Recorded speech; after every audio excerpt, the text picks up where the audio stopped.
Hello and welcome back. In the last class, we have done the structure of federalism in India. Today, we will see that how federalism is practiced in India. Merely constitutional provisions are not sufficient for the success of federalism in India. Practically, how it is going to be implemented is more important. Now, after independence, it was a big question. How to create a federal units in India? There was a lot of fear and debate among the political leaders of that time regarding the creation of linguistic states in India. It was the major test for the democratic politics in our country.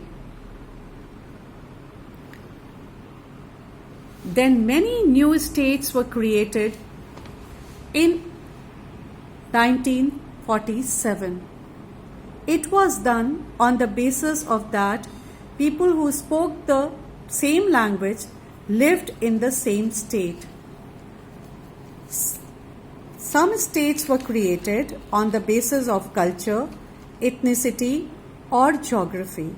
For example, Nagaland, Uttarakhand, and Jharkhand. This led to the formation of new language policy for India. The Constitution of India recognizes none of the language as the national language. There are 22 languages recognized as scheduled languages by the Constitution, and Hindi is one of them. Promotion of Hindi continues to be the official policy of the Government of India. But a candidate in an examination conducted for the central government jobs positions may opt to take exam in any of these languages. The flexibility shown by the Indian political leaders helped our country to avoid a situation like Sri Lanka. Now let us see what else helps in the practice of federalism in India. The relations between center and state is another way to strengthen the practice of federalism in India. It depends on the ruling parties and leaders how they follow the power sharing arrangements given in the Constitution. After independence, for a long time, same party ruled at center and state. This meant that the state government were not functioning as autonomous federal units.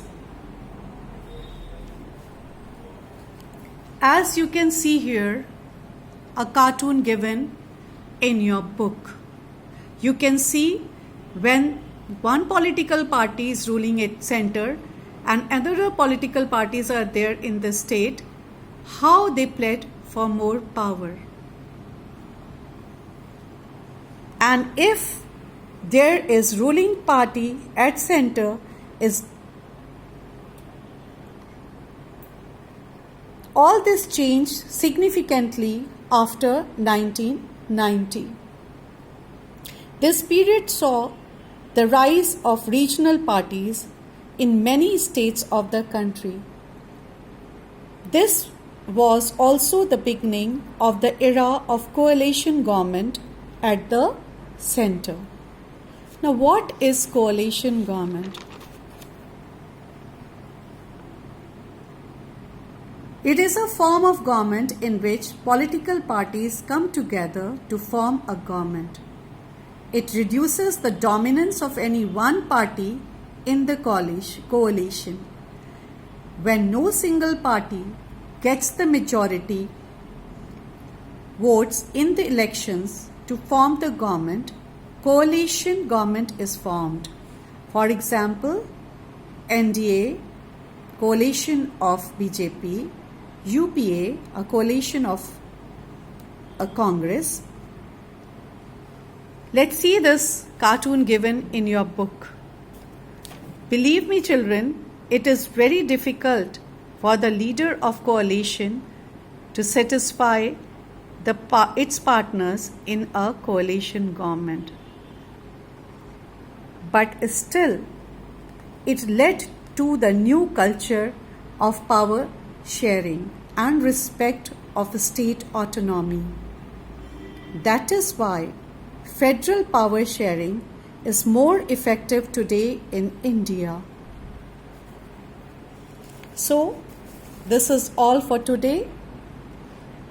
Children, only one topic of this chapter is left, and that I'll take in my next video.